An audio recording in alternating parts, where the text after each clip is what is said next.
Coffee Time, starring George Burns and Gracie Allen.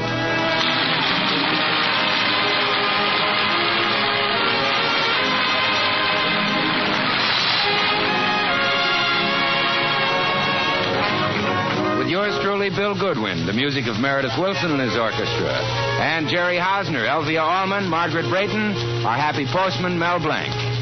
For your Thursday night comedy enjoyment, it's George and Gracie. And for your everyday coffee drinking enjoyment, it's Maxwell House, the coffee that's always good to the last drop.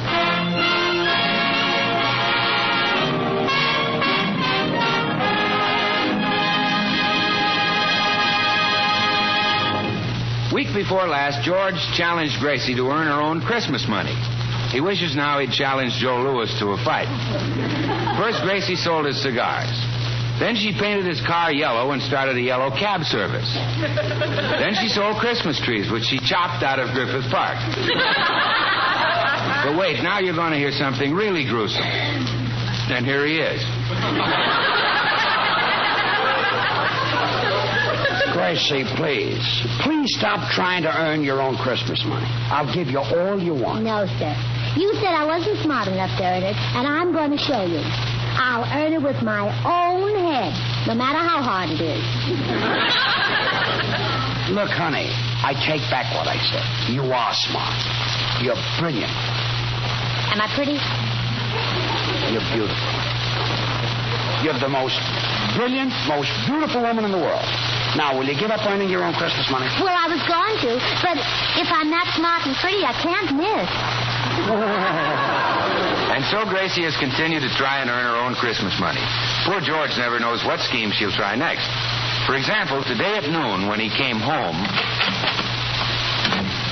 Oh, Gracie, I'm home.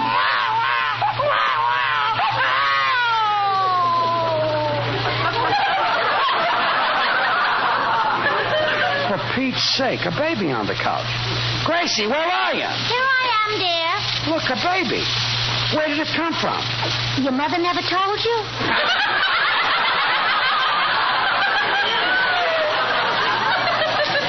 I mean, who does it belong to? Oh, it belongs to Mrs. Bohannon. I'm watching it while she goes shopping. What for? For 50 cents. Gracie, are you still trying to earn your own Christmas money? Yes, and I didn't think you'd mind if I was a baby stander. That's babysitter. Oh, believe me, with a baby in the house, you do very little sitting. This is murder. You know absolutely nothing about taking care of children. Well, I admit that, dear. But there's a radio program that tells you all about babies. Oh, it's time for it right now. Turn the radio on, dear. They say this is absolutely the last word on child care. Brought to you by the makers of Teeny Weeny Baby Powder. The powder that soothes your teeny weeny baby from top to, if you'll pardon the expression, bottom. If you're a mother, you have a teeny weeny. But every mother doesn't know what to do with her teeny weeny. Would you like to know what to do with your teeny weeny? Well, we'll tell you. And remember, this program is brought to you by the makers of Teeny Weeny Baby Powder. The powder that's 815 ways better. Yes, 815 ways better. Not one way better. Not 2 ways better. Not 3 ways better. Not 4 ways better. Not 5. That's enough, Teeny Weeny. Oh, yes. We'll tune in after the commercial. You can pick the darnest way. Hey, there's another baby on the chair. And another one under the table. And another one by the radio.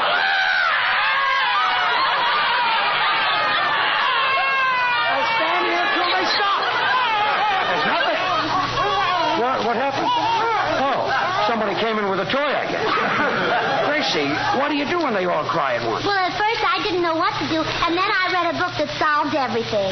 A book on child care. No, Forever Amber.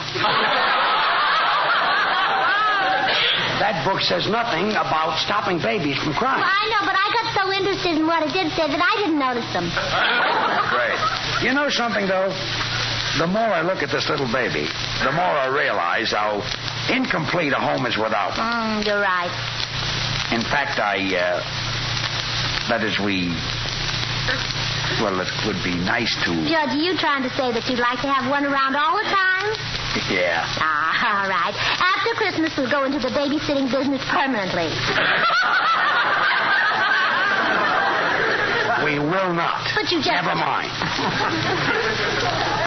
How have you kept these babies entertained? With your watch and the vacuum cleaner.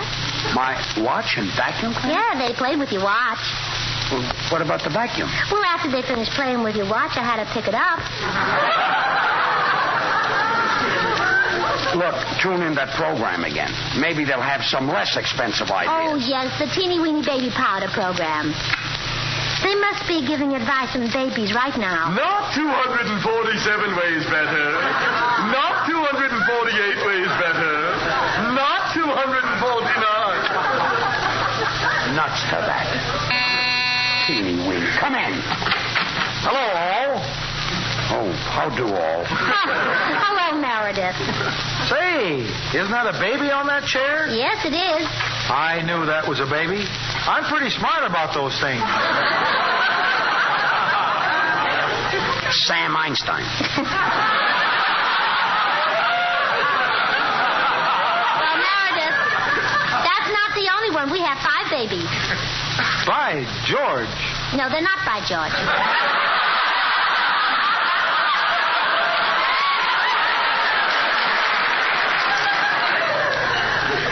Newman. I'm taking care of them. I'm taking care of them while their mothers go shopping. That's how I'm earning my Christmas money. Yeah, can you think of anything sillier? I think it's interesting. Yes, even inspiring to have charge of these future citizens. Who knows? That little baby lying there smiling and cooing may someday be President of the United States. Oh, the baby heard you. What do you want to do, discourage the kid? There. He didn't mean it, baby. You'll probably grow up to be like me.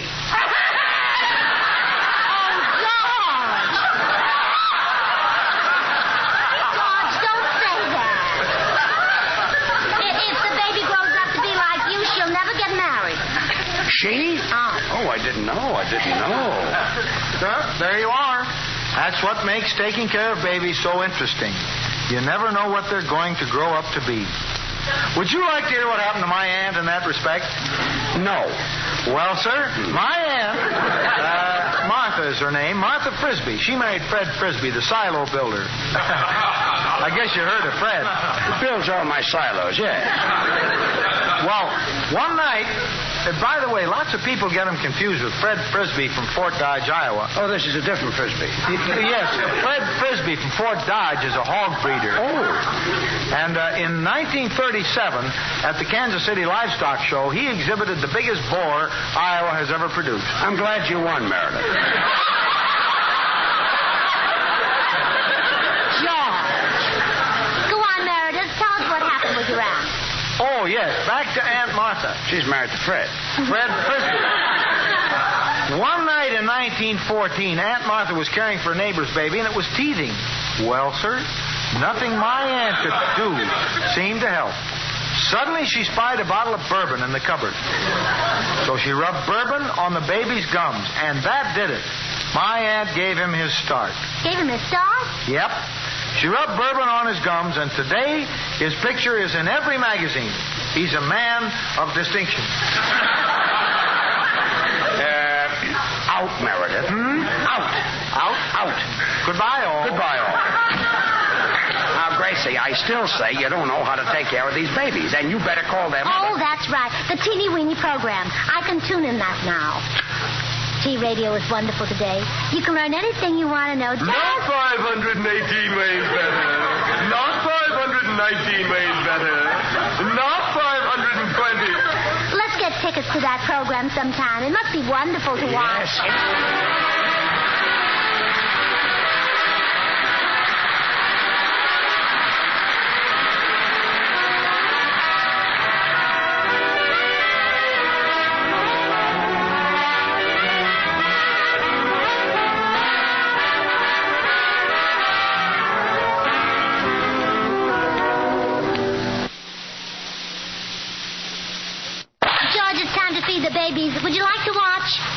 overeat myself. Haven't had any lunch yet. Well, your lunch is all ready, dear. I fixed your food and the baby's food at the same time. Good. Would you like your formula in a bottle or a glass? I don't want any baby formula. Well, it's all right. I'll burp you afterwards. I doubt if you even know how to burp a baby. I do, too.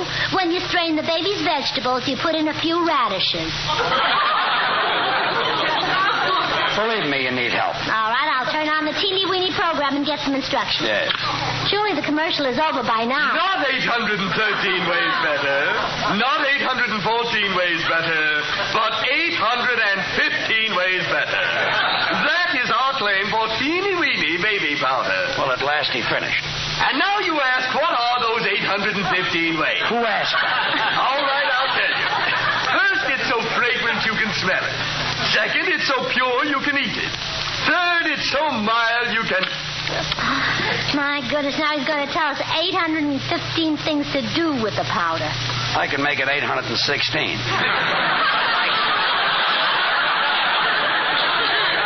I'd like to bounce a can off his head. Well, never mind. I'm sure I can feed them all right. Now, let's see. Which one gets his bottle first? You know, all these babies look alike. How do you keep from getting them mixed up? Oh, I figured out a way to tell which is which. It's sort of a filing system. Now, for instance, this baby is named Charles, so I put him in a chair. C for chair, C for Charles. C for chair, C for Charles. Mm-hmm. That's a great system. And then I put Mrs. Tracy's baby under that little table because her name is Margaret. That I don't get at all. Margaret begins with an M. Oh, George, what kind of a table is that? A coffee table. M for Margaret, M for Maxwell House. Well, the sponsor ought to like that system. Oh, it's really wonderful. I lean Mrs. Peterson's baby up against the radio because her name is Sally. You'd better explain that one, too. But, dear, it's so obvious. Who invented the radio? Marconi. What nationality was he? Italian. What's the favorite food in Italy? Spaghetti. S for spaghetti, S for salad.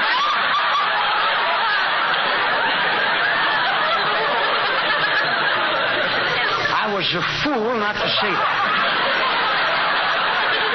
Well, you dope. Here, hand me that bottle of formula. I'll stop with little Bill. Yeah. Well, I'll answer it in. Maybe it's another customer. Good morning, Mrs. Burns. Here's your mail. Oh, thank you, Mr. Postman. Isn't that a nursing bottle you have in your hand with a nipple on it? Mm-hmm. I was just about to give the little fellow his lunch. Did Mr. Burns misplace his tea? Oh, now, I wasn't feeding Mr. Burns. I was feeding a little baby. We have 5 of them, and we're keeping while their mothers go shopping. Oh, I love babies. May I see them? Well, of course. Step right in. Hello, Mr. Postman. Oh, hello, Mr. Burns. There they are, Mr. Postman. Just look at their happy little faces. Oh, the horror of it all. Why, Mr. Postman, you're crying. What's the matter? Oh, I was just thinking, those happy little babies, they'll grow up and get married. Mr. Postman, maybe your home life would be happier if you had a baby or two. Yeah, take a couple of these with you. Personally, I'd like to get rid of all of them. Oh, George. Oh, I already have a... I'm sorry, Mrs. Ranspot, but we're not taking any more babies. Oh, how dreadful. I did so want to see that new Charles Boyer picture. Oh, George, please let her go. I'll take good care of Cedric. And I know just how Ms. Ranspot feels about Charles Boyer. Yes, he sent me. Oh, me too. Especially when he takes the heroine in his arms. Yes. And he bends closer and closer to her lips. Yes. And those big soft eyes of his seem to fill the whole screen. Yes. And that wonderful vein in his temple starts to throb. Yes. Oh, wait, I'll get my hat and go with you. Gracie, come back here. Look, dear, you can watch the babies just as well as I can. I'll turn on the teeny-weeny powder program so you can get advice, huh? Goodbye, dear. Well, this is great. Stuck with a half a dozen kids. 814th, it will not explode if dropped on the floor. And 815th, it can be sprinkled inside a motorman's glove. And now for our advice about babies. Good. Don't have any. They might grow up to be radio announcers and have to read stuff like this.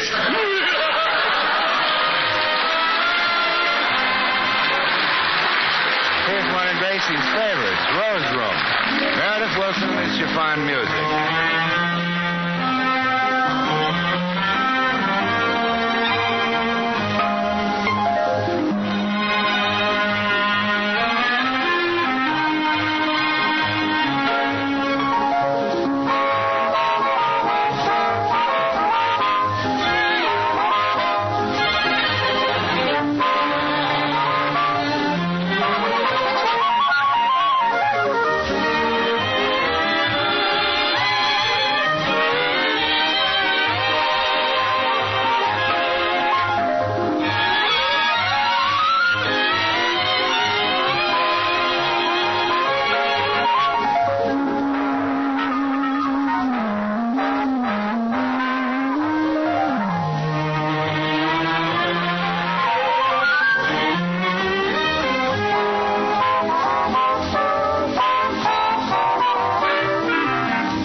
Is Gracie around? Shh. What's the matter? Gracie's out, and I've got a couple of babies in here. Well, introduce me.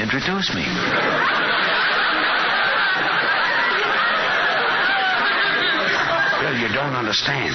These are young babies. I like them young. Tell them Goodwin's here. These babies drink out of bottles. That's for me. Tell them Goodwin's here. They're about 6 months old. Tell them Goodwin just left. So just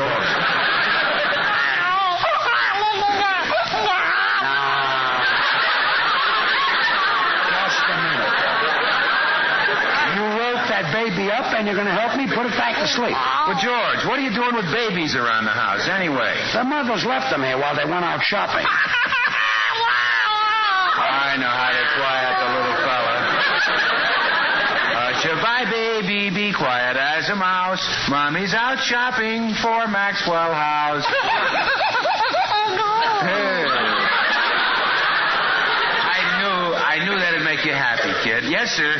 Mommy's going to have some of that rich, mellow, delicious Maxwell House. The result of careful selection and blending of choice Latin American coffees, radiant roasted to perfection. Is that so? Bill, yes. The baby's mother is not out shopping for Maxwell House. Now, see what you did? The kid wants his mother to have Maxwell House because it's the very best in coffee drinking pleasure. Yet it costs but a fraction of a penny more per cup than the cheapest coffee sold. There.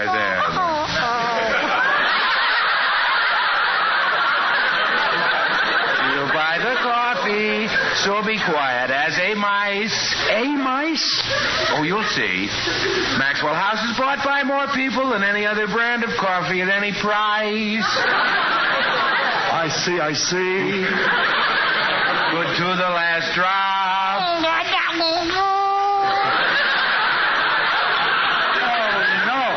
Hey, George, here come some parents up the walk to get their baby. Now you can collect your pay. Yeah, they'll probably give me 35 cents. Oh, goody. You can invest in some AT&T. Huh? Apples, taffy, and Tootsie Roll.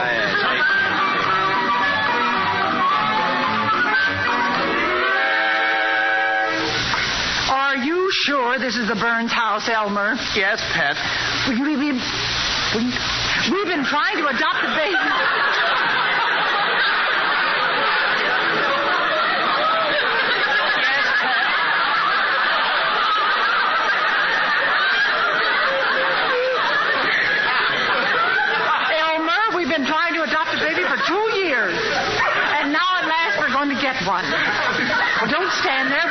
doorbell, Elmer.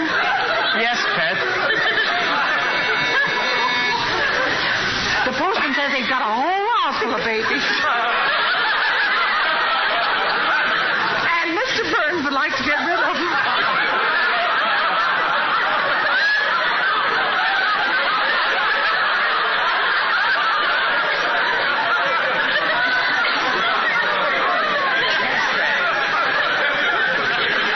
Yes, pet.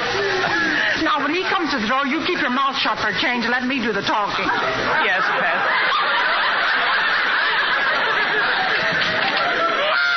Quiet.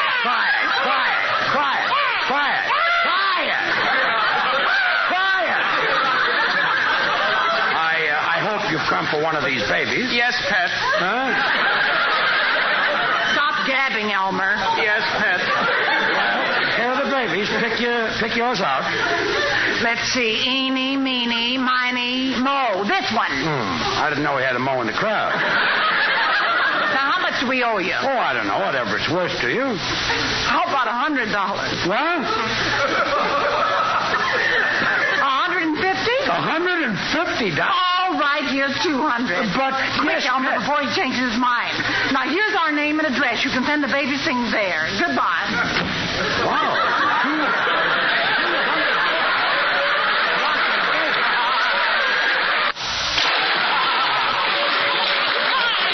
Sing some more, you money-making little rascal. $200. Here it is, cold cash. For watching one baby? That's right. George, if we can line up Bing Crosby's business, we can retire. You're not kidding. This beats radio. I got $200 for just sitting an hour. Yeah, at that rate, you've earned millions you've never collected. Well, this sitting is quite a business. And you can pick up some extra money from farmers, too. Farmers? Well, sure, as long as you're sitting here, you can hatch a few eggs. Great idea. Excuse me a moment, dear. I'm going to phone the papers and put in an ad. Boy, this is the sweetest little racket a guy ever saw. Come in. Good evening. I'm Mrs. Preble. I've come to get my baby, little Bill. Okay, pick him out. Very well. Well, this is strange, Mr. Burns. He's not here. He must be. This is all we've got left. Then you've lost him. You've lost my little Bill. I'll put you in jail for the rest of your life. But look. No, that's not enough punishment for a man your age. Now, wait a minute. Well, dear, Gracie. hello. Mrs. Preble claims we've mislaid her bill. Well, make her out a new one. Charge her the usual $200. We've mislaid her baby. In that case, make it $100. I'll sue you unless I get my baby. Well, how about this one? It's not mine. Mine has blonde hair. Well, how about taking this one in a bottle of peroxide? Certainly not. Well, how about this one? Well, that's not mine either. Mine was wearing a white cotton dress. Oh, well, then you're getting a bargain. This dress has lace on it. Hey, wait a minute. A blonde baby in a white cotton dress. A couple came by and got him. Here's their name and address. Give me that, you imbecile. I'll go and get my baby. Well, the nerve of her. She left without paying us the $200.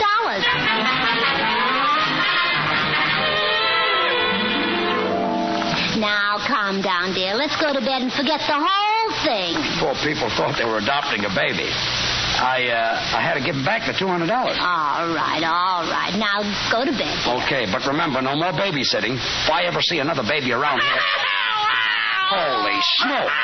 There's one in my bed. Oh, I forgot about him. His mother left him for the night. I said no more babysitting. Well, this one is lying down. Good night. Oh.